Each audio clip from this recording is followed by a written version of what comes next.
গতকাল যা দেখিয়েছি যে আজ কিন্তু তার থেকে আরো ভয়ানক, কারণ মানুষের মধ্যে যত সময় বাড়ছে প্যানিক বাড়ছে, কারণ তারা ভাবছে যুদ্ধ লেগেছে, গ্যাস হয়তো আর পাবো না, অর্থাৎ জ্বালানি গ্যাস, রান্নার গ্যাস হয়তো পাবো না। যার ফলে এই মুহূর্তে আমি যেখানে দাঁড়িয়েছি শিলিগুড়ির একটি গ্যাস ডিস্ট্রিবিউটারের দোকানের একেবারে সামনে, আমি দেখাবো, বলবো ক্যামেরাম্যানকে একটু দেখাতে যে সকাল 6টা থেকে প্রায় যেখানে আমি দাঁড়িয়ে রয়েছি এই হচ্ছে গ্যাস ডিস্ট্রিবিউটারের সামনে এইচপি গ্যাস। সকাল 6টা থেকে লাইন, ভিড়, কারণ একটাই, অনেকেই দিন কয়েক আগে অনলাইনে বুক করেছিল, কারো অনলাইনে বুক হচ্ছে না, যার ফলে সকাল 6টা থেকে এখানে লাইনে দাঁড়িয়ে যদি একটি রান্নার গ্যাস সিলিন্ডার পাওয়া যায়। আমি দেখানোর চেষ্টা করছি আরও, এই যে লাইনটি গেছে দেখতে পাচ্ছ, এখান থেকে প্রায় এর শেষ কোথায় সেটা বলা একটু কঠিন, কারণ সকাল 6টা থেকে লাইনে দাঁড়ানো, এখন 12টা পার হয়ে গেল, ঠিক লাইন যাচ্ছে এভাবেই, বৃদ্ধা থেকে শুরু করে গৃহিণীরা এভাবেই লাইনে দাঁড়িয়ে রয়েছে। প্রত্যেকেরই আশা যদি একটি গ্যাস সিলিন্ডার পাওয়া যায়, কারণ অনলাইনে বুক করেও সেই সদুত্তর মিলছে না, বা অনলাইনে বুক করতে পারছে না, সার্ভার বসে যাচ্ছে। আমি একটু ঠিক সেভাবেই কথা বলার চেষ্টা করব। কাকু, কটার সময় লাইনে দাঁড়িয়ে? 9:30 হবে। তো গ্যাস সিলিন্ডার কি পাবেন বলে মনে হচ্ছে? জানি না। অনলাইনে বুক করেছেন? হ্যাঁ, ওটিপি আসছে না, পাচ্ছি না গ্যাস। এখন বললো যে লাইনে দাঁড়াও, মোবাইলে ওটিপি নিয়ে বই নিয়ে লাইনে দাঁড়াচ্ছি, এখন কি হবে জানি না। কি হবে জানেন না, সকাল থেকেই লাইনে দাঁড়িয়ে রয়েছে। আমি একটু গৃহিণীদের সাথে কথা বলবো, কখন থেকে লাইনে দাঁড়িয়ে? তাও কটা? 10টা। গ্যাসের সিলিন্ডার কি বাড়িতে আছে নাকি শেষ? শেষের জন্য তো আজকে আসছে, মানে ডেলিভারি ছিল 2 তারিখে, কিন্তু আমাকে ভ্যান দেয়নি।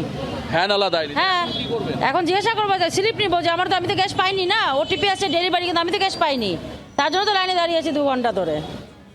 আমি আরো একটু দেখো কথা বলার চেষ্টা করব। তুমি যে লাইন দেখছো, প্রায় হাজার হাজার মানুষ এভাবে লাইনে দাঁড়িয়ে রয়েছে। একেবারেই নারায়ণ, শিলিগুড়ির যে ছবিটা, সেই ছবি গতকাল যে দেখেছিলাম তার থেকে বরং আরো খানিকটা খারাপ হয়েছে। যেমনটা আপনাদের বলছিলাম যে জ্বালানির জ্বালা আরো খানিকটা তীব্র হয়েছে আজ। নারায়ণ, তুমি আমাদের সঙ্গে থাকো, ছবিতে দেখাতে থাকো এবং গ্রাহকদের সঙ্গে কথা বললাম। একটু ঝাড়গ্রামের দিকে নজর রাখি। সৌরভ চৌধুরী আমাদের প্রতিনিধি একেবারে সরাসরি সেখান থেকে আমাদের সঙ্গে রয়েছেন। সৌরভ, ঝাড়গ্রামের কি খবর?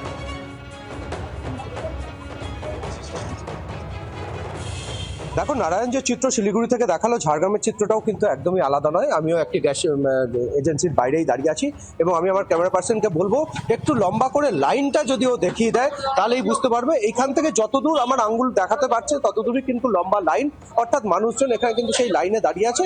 এবং ভোর থেকে নারায়ণ যে কথাটা বললো, সেখানে ভোর 5টা থেকেই মানুষজন দাঁড়িয়ে আছে এবং তাদেরকে এই সমস্যার সম্মুখীন হতে হচ্ছে।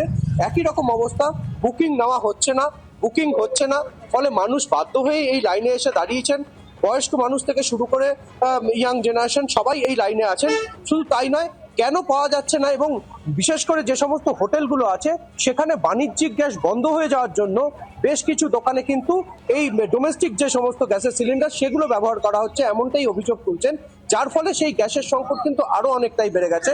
আমি এখানে অনেকেই আছেন, একটু ছোট করে জেনে নিতে চাইবো, এই যে গ্যাস বন্ধ হয়ে গেল, এটা কি কেন্দ্রীয় সরকারের একটা বড় ব্যর্থতা? ওনারা তো বলেছিলেন যে স্বাভাবিক থাকবে। স্বাভাবিক তো এখন তো পাচ্ছি না, তো ব্যর্থতা হবে, ব্যর্থতা বটে। কখন থেকে লাইনে দাঁড়িয়ে আছে? আমি 8:30 থেকে। 8:30 থেকে কিছু আশ্বাস দিচ্ছে? টোকন তো দিয়েছে, বলছে যে এরপর গ্যাস দেবো, টোকন দিয়েছে। একদমই তাই, এখানে আরো অনেকে দাঁড়িয়ে আছেন। কতটা সমস্যার মধ্যে পড়ছেন? প্রচন্ড সমস্যার মধ্যে পড়েছি, কেননা আমাকে আমার শ্বশুর বাড়ি থেকে চলে আসতে হয়েছে লাইন দিতে, কেননা আমার বাবা মা বয়স্ক, তারা কি এসে এত লাইন দিয়ে গ্যাস নিতে পারবে? বুঝতেই পারছো সমস্যাটা, প্রত্যেক মানুষেরই সমস্যা। এখানে বয়স্ক থেকে শুরু করে ইয়াং সবাই এখানে লাইনে দাঁড়িয়েছে। শুধু তাই নয়, যে বাড়ি বাড়ি গ্যাস দেওয়ার কথা ছিল সেইটা কিন্তু ইতিমধ্যে বন্ধ করে দেওয়া হয়েছে। আমরা ডিস্ট্রিবিউটারের সঙ্গে কথা বলেছিলাম, তাদের বক্তব্য যে মানুষের প্যানিকের জন্যই এটা বেশ কিছুটা সমস্যা তৈরি হয়েছে, কারণ যে লম্বা লাইন এখানে গ্যাস মোটরের বাইরে যে লম্বা লাইন হয়েছে সেগুলোকে দিতে গিয়েই তাদের বাড়ি বাড়ি যে ডিস্ট্রিবিউশন সেটা আটকে যাচ্ছে, বন্ধ হয়ে গেছে। আজকেও নাকি গ্যাসের গাড়ি ঝাড়গ্রামে ঢুকেছে, কিন্তু সেটা কতক্ষণ পর্যন্ত এই ডেলিভারি করা যাবে সেটা নিয়েও কিন্তু সেটা নিয়ে এখনো পর্যন্ত সন্দিহান সকলেই। সৌরভ, তুমি আমাদের সঙ্গে থাকো। বাংলার আওয়াজ, বাঙালির আবেগ, জি 24 ঘন্টা।